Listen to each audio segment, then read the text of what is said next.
Great, Tom, here at the Wings for Life kind of event. May 7th is the event coming up. Obviously, you are such an experienced ultra runner now, second at the Black Canyon event recently, third at Marathon des Sables, third at UTMB. What's your advice to people kind of who are doing Wings for Life coming up? I think for me, Wings for Life is such a special event and it's so close to my heart. But I think my best bit of advice is have a reason why you're doing it. And for me, that reason why it's to raise as much money as we possibly can in awareness for the Wings for Life charity. Set yourself a goal, set yourself a big goal, and then figure out a way how to achieve it. And I think the great thing about Wings for Life World Run is normally a race is you run from A to B as quickly as you possibly can. But with Wings for Life, you're running from A. You don't know where your B is. You don't know where the finish line is. So yeah, you've just got to get as far as you possibly can before the catch car catches you. And yeah, it just puts a really nice, different spin on racing. How does that mentally change? Being yourself an elite athlete as well. How do you mentally kind of like slightly alter your perception and how to kind of run when you've kind of literally got to run against a digital kind of car catching you versus getting to an actual finish line? I think for me, it's sort of a bit more about pacing, and you can go online and you can use sort of the pace calculator there to figure out, right, if I run 6 minute miling, this is how long I'm going to do it for. So yeah, for me, it's about 6 minute miling and for 4 hours, which is that's sort of roughly what I'll be going for this year. And I was saying to Colin as well, like running since the pandemic has pretty much exploded in ultra running, trail running as well. People who were meeting up because they couldn't meet up indoors were meeting outdoors. And now we have this kind of running boom where people are literally having coffee mornings and then training for a marathon. What's your perception of kind of the running sphere in general that you've seen in the last few years? I think it's amazing. And I think so many people are now stepping from the road onto the trails. And for me, that's brilliant. I think anyone, even if you are a road runner, I don't think there's need to pigeonhole yourself into it. You should still have a pair of trail running shoes because, yeah, running on the trails it's so beneficial for your overall running. And for me, I love racing cross country, road, maybe not track, and definitely on the trails and in the mountains. And yeah, for me, I think the way that running is going, it's obviously hugely beneficial for your physical health, but even more so for your mental health. And yeah, for me, there's nothing better than if I've got a couple of problems or I've got to think about some things, just going out for a run, either sharing it with some friends, sharing some problems, or just going out on your own and figuring it out yourself. What's the biggest difference, would you say, between road running and trail running, both just in physical and mental as well? I think mentally, the big thing is it just reduces so much stress. The workouts that I'm doing are all based on effort rather than based on pace. And you can still have a really good workout if it doesn't go to plan. But if you're training for a marathon and you're doing 6 by a mile in 7 minutes, and if you run, what if it's a windy day and you run 7:05s? It's really difficult, and it's really, sometimes you think, oh, I failed in the session, but actually on the trails, that doesn't matter because there are so many external factors that you can't control, and you just run on feel and you run on effort. And yeah, for me, it's way less stressful and you can get an amazing workout. And as long as you feel good in yourself, then it's a good workout. And for you, how's the year gone so far?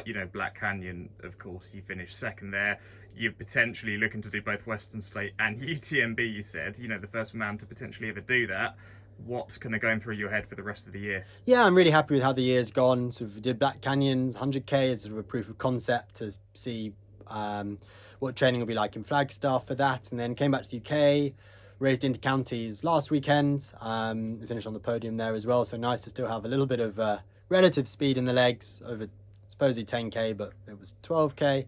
And yeah, I then head back out to the US and race Western States, and we'll see what happens. I sort of feel like I've got an idea, a skeleton plan at the moment going forward that we're sort of just putting some meat on at the moment, and yeah, leave no stone unturned, and yeah, do everything that I possibly can and hopefully recover well. Then yeah, possibly Western States UTMB double this year and see what happens. But I think for me, it's far more about listening to my body and seeing how well I recover from one race to the other. And it's very difficult to plan what you're doing now. It would be like doing two majors in not very much time, which a lot of the time it doesn't go very well. So there's probably a reason why. I've just got to quickly pick up on something you said downstairs actually about carbs. You're saying, Christian Blumenfeld, for example, which we all know has, done amazingly at the Ironmans and obviously won the Olympic gold medal in the triathlon as well.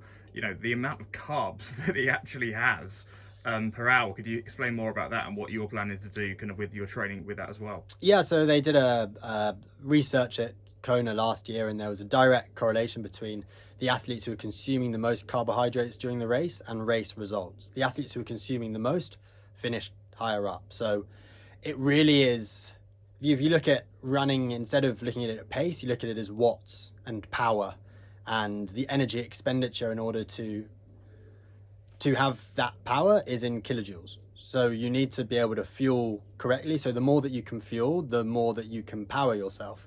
So yeah, last year, so we were UTMB, for example, as average 90 grams of carbohydrate an hour, and then a little bit of protein sort of every couple of hours.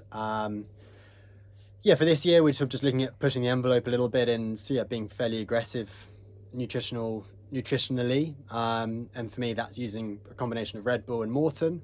And yeah, and see how much you can possibly take. And yeah, we'll definitely trial some things out, but so I'm on 105, 110 grams of carbs an hour at the moment for anything over 2 hours. And yeah, it definitely takes practice, but it's yeah, just about sort of perfecting that, yeah, the fourth discipline, I guess. And lastly, for me, final point.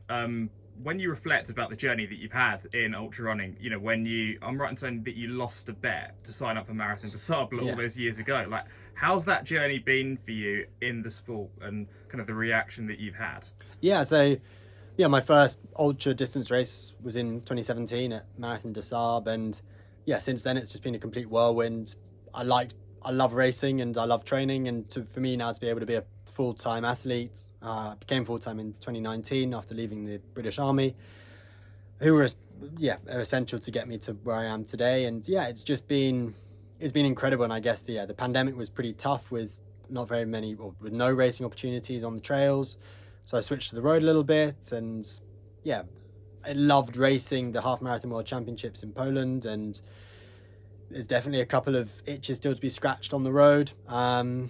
But yeah, it's just been the most incredible journey, and yeah, just incredibly thankful to be able to run in some of the most incredible places in the world.